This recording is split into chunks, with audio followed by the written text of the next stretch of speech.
Wholeness and welcome. This is Josh Dippold of Integrating Presence, and today I've got Susan Gold with me. Susan, how's it going? Hey, I'm just loving Montana in this moment. Thank you.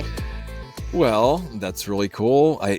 You talked a little bit before about fires. I didn't even ask how close you were to that or how serious that was there. Yeah, so a friend had to be evacuated, and I had a family gathering back in North Carolina that I had to cancel out last minute. I woke up to go to the airport, and sections of the road were definitely slowed, like to a very slow speed limit. And it just felt way too dangerous to be driving the one road in and out through fire areas. So I've had enough of that in California.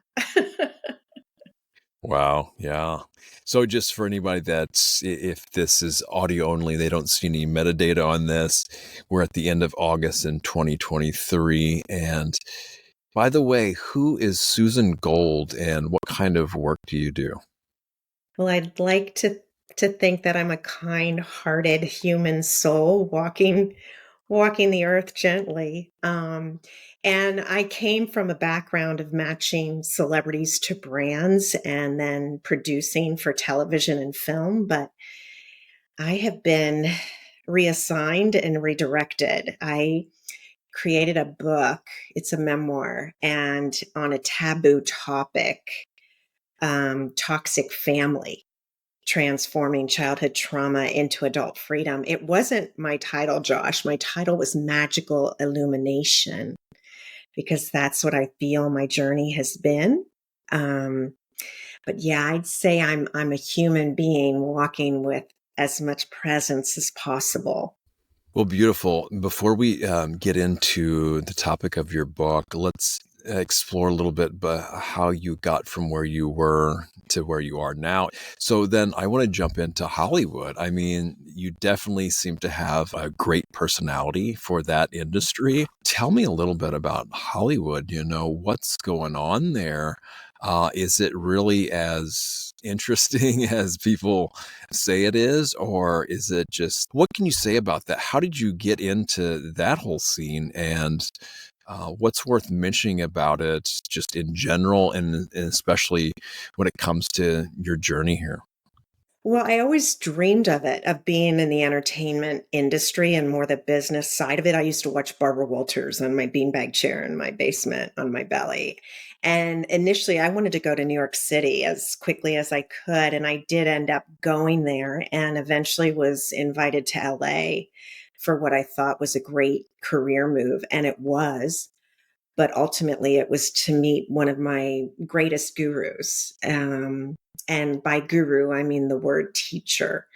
But yeah, Hollywood can be as nefarious as it's known to be. There are a lot of intense personalities wanting to climb upward, and it was very difficult for me, having come from New York City, where people are very straightforward. I mean, it's to the point of being brutal, but you know where you stand. A yes is a yes and a no is no. And LA is like the expanding sandbox you'd imagine, with the earthquakes rumbling through.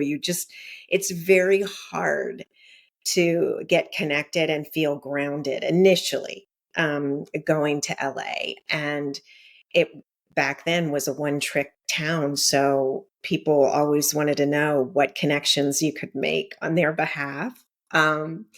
Even close and inner circle, it was really a big surprise to me, but I was very focused and I didn't really fit the norm. I never really understood corporate systems. And I didn't know how to play that game. I was too honest and outspoken, and it actually has served me. Well, right on. So let's get started with, the topic of your book here. You connected with me about meditation too, and there's quite a bit of trauma from what I understand. I mean, or significant amount to address. And now, what I know about trauma is quite little, is especially when it comes to more the professional space. I mean, one thing is we're born into this human body. No one, will think, get through their entire life without some form of trauma, and then it just escalates from there, right? People have all the way to very atrocious, severe, debilitating trauma that should really only be, I don't know. I mean, that requires a certain type of professionality to address. I mean, I mentioned this several times before, my spiritual karate moves, they just don't work on trauma the way they do on other things, especially, more significant trauma. I'm really fascinated by this topic as well, because it's a really rich and complex topic. There's a lot of things to explore and say about it, and I really don't feel confident in approaching it in so many manners other than to learn about it. So that's what I'm here to do as well. So from there, take it away, right? Yeah, so our commonality in meditation, I'm so grateful. I was first introduced in the 90s. A therapist I was seeing was a longtime meditator. She practiced Vipassana. And I remember being in her studio apartment for half a day workshop. And I thought I was going to crawl out of my skin. I thought it was the most ridiculous experience and process. And why was this important? And what did it matter? But an intuitive piece of me knew that it had merit and it had value. And I was still running on overdrive, a very maxed out central nervous system from trauma.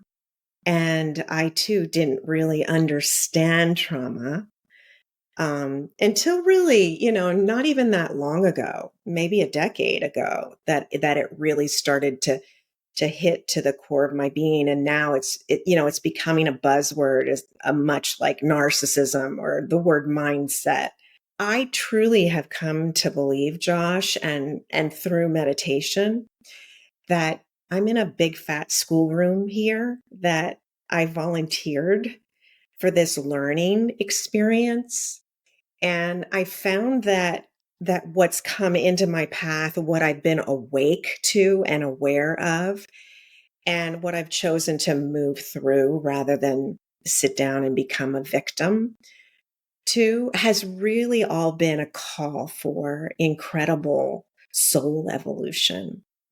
And so at this point, I am helping other people see their trauma from a new point of view. It's not really for the faint of heart. It's hard not to point the finger and shame and blame at the one who, dot, dot, dot, fill in the blank. But for me, I found that that's just sitting, eating the rat poison and expecting my challenger to drop over.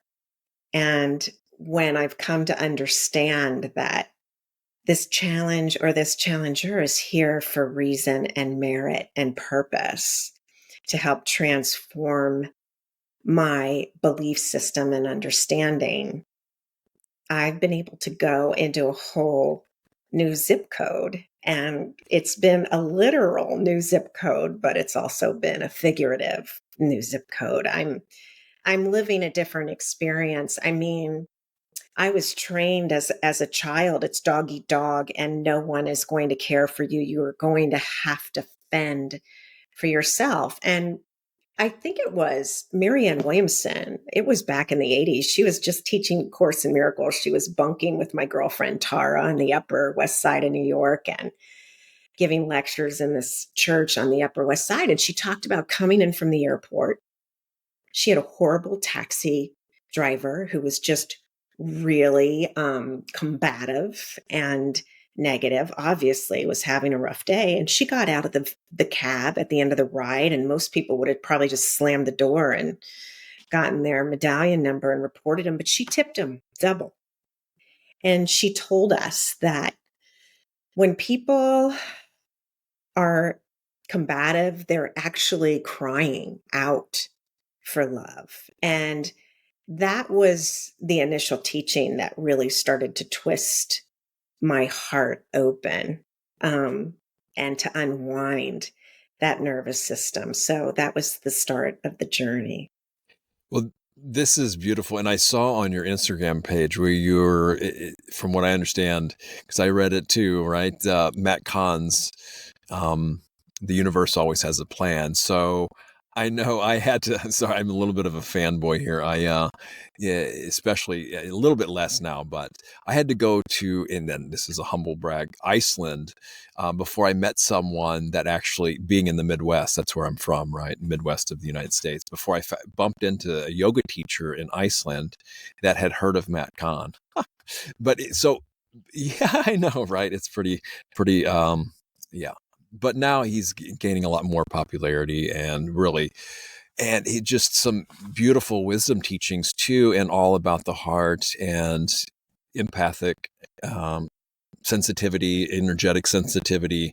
But the one thing from his teachings that stick out now as you're talking about this, and I do see all the wisdom and the perceptual shift in the way viewing this. At the same time, he says abuse is never okay, right? Abuse is never okay. So now, how do we? If I see you nodding here, how do we balance that with abuse is never okay with the perceptual shifts you've talked about? Now, I could answer my own question here and say, well, that's after the fact, right? This is years down the road after boundaries have been established. Well, you're spot on. I mean, the red flags of the remnants of my childhood surfaced early in my adulthood. And by my early 20s, I was getting clean and sober. And by my 30s, I was dealing with clinical depression because I had been suicidally depressed since I mean, 6 years old was the first ideation that I had. And later it became narcissistic abuse and unraveling the web around that type of abuse issue. And I did spend many, many years in all different types of therapeutic modalities to come to understand that those involving my body, more somatic modalities, were what really helped me shift on a cellular level. But I also spent a great deal of time reflecting and going through the rage and the anger and the blackness that was cemented with barbed wire going inward around my heart. And for me, it did take me a lot of exploration and a lot of time to authentically get to a place where I could stand on the other side and go into the perpetrator's being and understand where they're coming from. I mean, my oldest brother and I, we have some abuse between us, and his whole childhood is practically a blackout. That's painful to me. I have great compassion for my mother, who was saddled with 5 children before she was 30. She was equally as genius as my astrophysicist father, who was a Peter Pan and alcoholic, and also had a sexual addiction and narcissism. And she soothed through overeating. And it wasn't until I was in my mid 20s that I came to understand, oh, well, she was overeating. And the answer was diet pills, which are speed. So I was being raised by an alcoholic and a speed freak who I believe also had issues and a struggle with mental illness. And her father, my grandfather, was beaten almost to the point of death by a stepmother when he was very young and never recovered, and perpetrated that abuse onto my own mother. And my father's side had their issues as well. So this is years, and it's in the lineage, it's in the ancestry, it's in the bloodline. And that's why I feel the need to create conversation around it, because honestly, I was carrying around a bag of shame and guilt and blame that it was the wrong bag for me to be carrying. And ultimately, yes, I have full forgiveness and I do engage with my family. And I'm also checking in with myself. Yeah, around that. But yes, I do have engagement. A very key word you said there that I have found helpful in my own journey, and that's somewhat controversial among folks, is forgiveness. Especially, being raised in a Protestant background, not really, we just went to church on Sundays and I went to a Christian day school, but other than, like a little bit of religion in the morning and then sometimes on the, church and it was never discussed, any of that stuff. It definitely wasn't told that I could forgive myself, though. And so now this is the other end of this. I mean, well, for once, there's three-way forgiveness I see. I can forgive another, I can ask for forgiveness, and then I can forgive myself. And what I found is that it can't be forced, right? We can't force it, especially if you wanted to have it authentic. It has to come like at the right time. What is some of the wisdom you've gained around forgiveness, and what kind of maybe advice could you offer people, especially those struggling with that? So I was going through a very bloody divorce. It was almost like Josh, perfect storm. All the elements came together to get to this precipice. And I held a year of no contact with a man that I had loved in the same, I won't even say the same home, I'll say it was a domicile. And the rage around the injustice would come up within me. And I would feel that rage, like to the core of my being. I didn't act it out, but I allowed myself to feel it. And then I did what I needed to do to dislodge and dissipate it. It could have been going to the pool for a training session. It could have been throwing kettlebells. It could have been doing some of those somatic healing exercises that have worked for me. And then I could come back around to understand this lesson, this divorce, and this year process that it took was the universe doing for me what I could not do for myself. I was codependent on male attention since second grade and Billy Fritz. And here I was as a full adult owning my own home and acting the same scenario out. So this man actually, by taking me through this experience with him of this horrendous circumstance of divorce, actually taught me my own self-worth and value as an individual.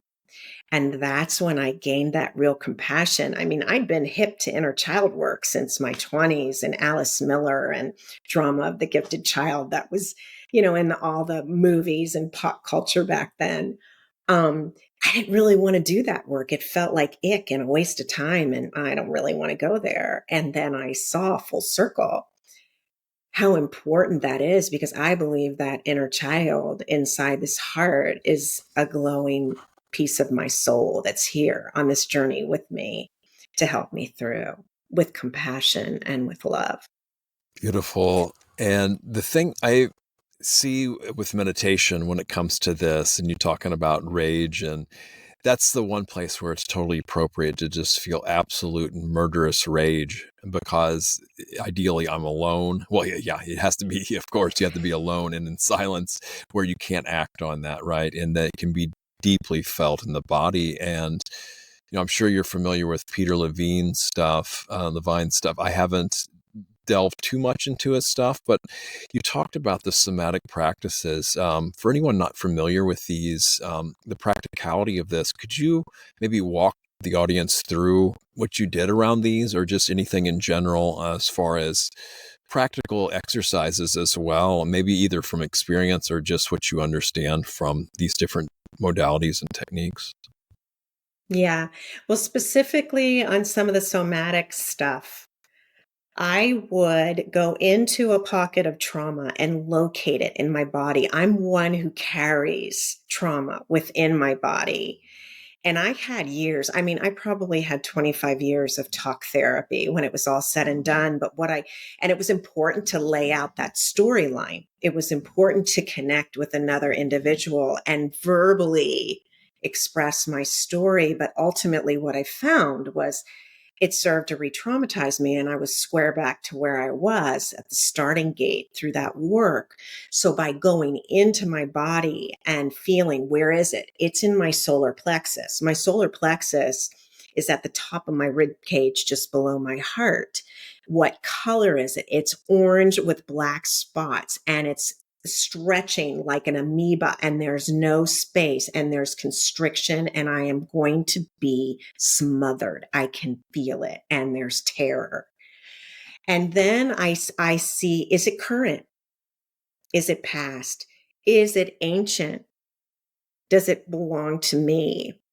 And then I release it all. I take it and spread it out, release it all, let it disseminate, and then I put golden light from the divine in its place. And that has really helped me so much shift on a cellular level. Very cool.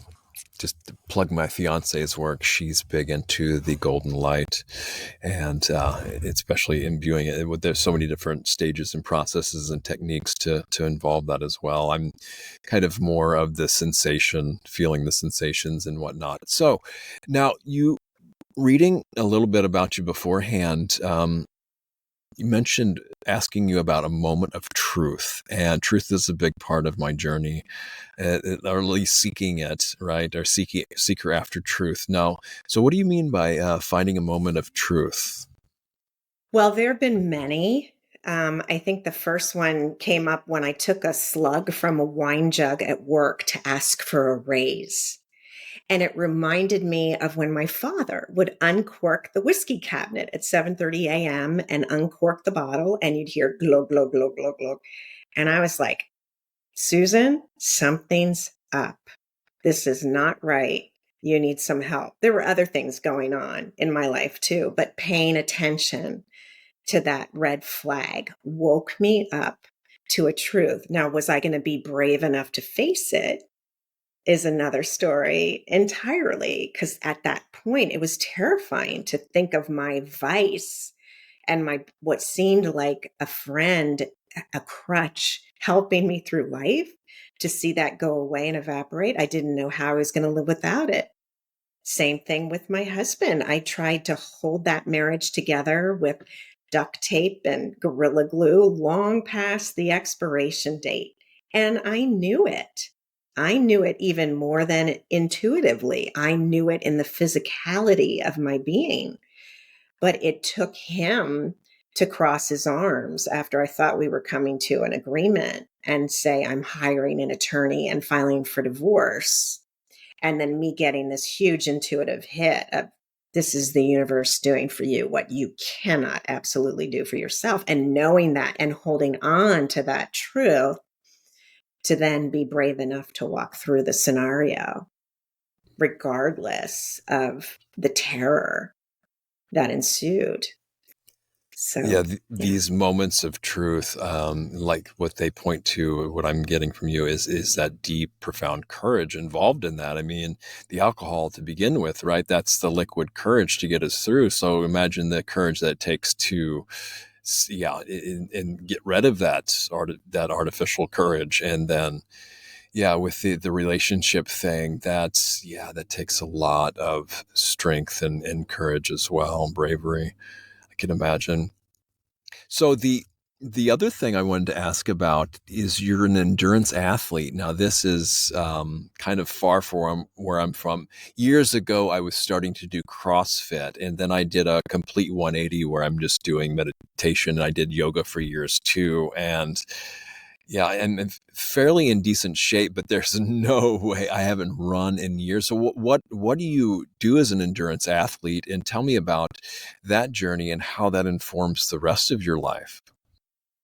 Well, I started running out of college, and that turned into marathon running in New York City. And then I found after about 10 to 12 years, my body was really hurting. So here was here was the strategy, Josh. I'd spread it out over 3 sports so I wouldn't have to just always be running. I could be swimming and biking as well. And ultimately that caught up with me. So I turned the focus strictly to swimming. And I was training like an NC2A athlete. And I sought out Olympians and world champions to train me, even though I had not been a swimmer. And within 4 years, I had a national ranking as a master swimmer. And then, Josh, I couldn't walk around my block. And I had to have a whole nother false construct drop for me to understand that, again, I was garnering self-worth from the outside in rather than the inside out. And I'm glad you caught the lesson early and easily, because what I had to have is to be incapacitated with an impingement before I became ultimately willing to surrender. And now I do what feels good. If I want to go on a hike, I go on a hike. If I want to train kettlebells, I do it because it's fun. If I want to sit and do yin yoga in peace, I do that, and that's okay. And that's enough. If I don't want to do anything and I want to sit and binge watch something, I do it, and it's okay. Well, beautiful, lovely, and wonderful. Yeah, I will pat myself on the back for that one because, yeah, you hear these stories all the time of these people that identify most of their life with like sport or something, and then one day comes along and they can't do it anymore. The deeper thing this points to me to is maybe if I might go out maybe on a limb here and say a feminine program of worthiness. And I know the masculine has the challenges with honor and respect, and you're welcome to go into what you see around the masculine too. Would you like to say anything about this worthiness thing? Because I see it time and time again in the feminine, and like just want to say that the masculine has lots of challenges as well. So you're welcome to go into those too, not to start a gender divide here or anything. And maybe we might garner the audience might garner some wisdom you might have around this extra wisdom because you Yeah, shared some. Yeah. I think that I really tended more towards the masculine to achieve no matter what. I mean, I remember shutting down my emotions. I know when I did it, I was a preteen and it was too painful to feel and to have to come in to understand my emotions later.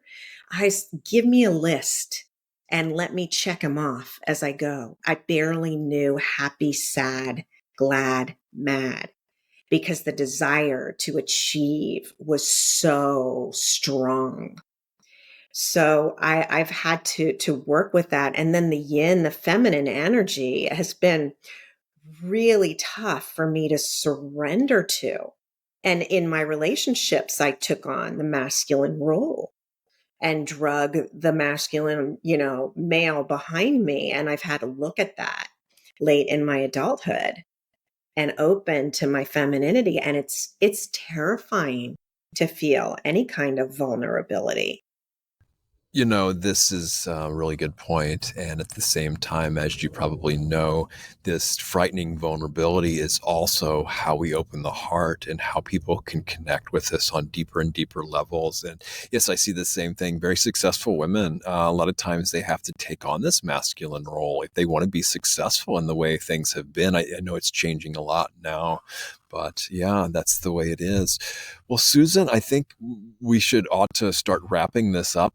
It was such a joy and a pleasure talking to you about this. So why don't you leave folks with anything you've got going on, how they can get in touch with you online, if you want to draw anything, attention to anything else.